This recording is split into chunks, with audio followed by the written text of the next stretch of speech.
I'm going to go ahead and say that Portal 2 is hands down the best single player experience I've ever had. With a great written story and tremendous voice acting and challenging puzzles, Portal 2 lives up to its expectations.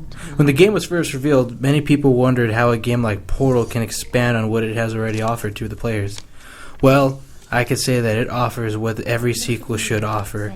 The game expands itself on a much bigger and in-depth story than Portal 1, and surprisingly brings lots of new gameplay mechanics. Hold on, because I might not have thought this next part completely through. Now let's go into the biggest and best part of the game, and that is Portal 2's single-player campaign.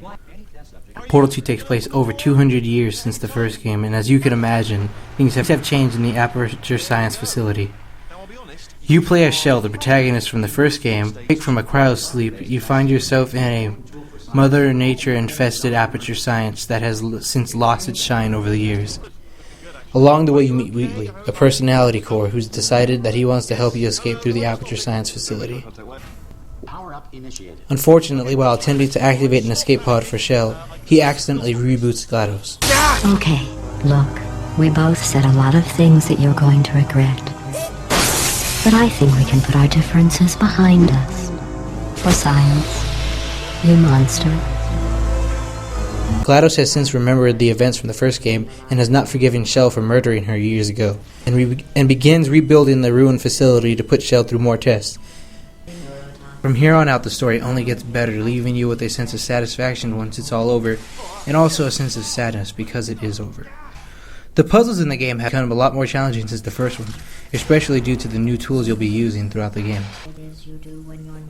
The new gameplay mechanics include a new type of cue that allows you to control a laser, a grid that allows you to cross areas or block off areas that you normally can't. The great things about the puzzles in Portal 2 is that, while they were all challenging, none of them ever really felt frustrating to me. The sound in Portal 2 is great. The soundtrack really fits with the theme of the game, and the voice acting is remarkable. Speaking in an accent that is beyond her range of hearing.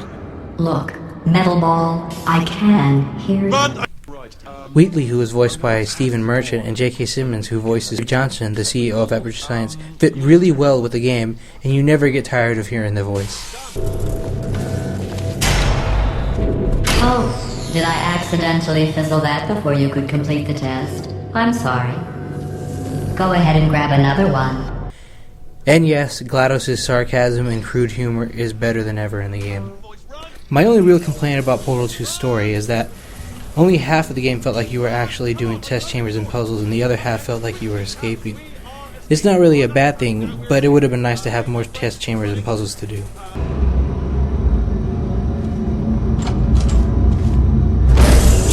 I honestly, truly didn't think you'd fall for that. If you haven't played Portal or Portal 2, then I highly recommend you go and play them because you will not be disappointed. Portal 1 was just supposed to be a prototype of something that ended up being really big. Portal 2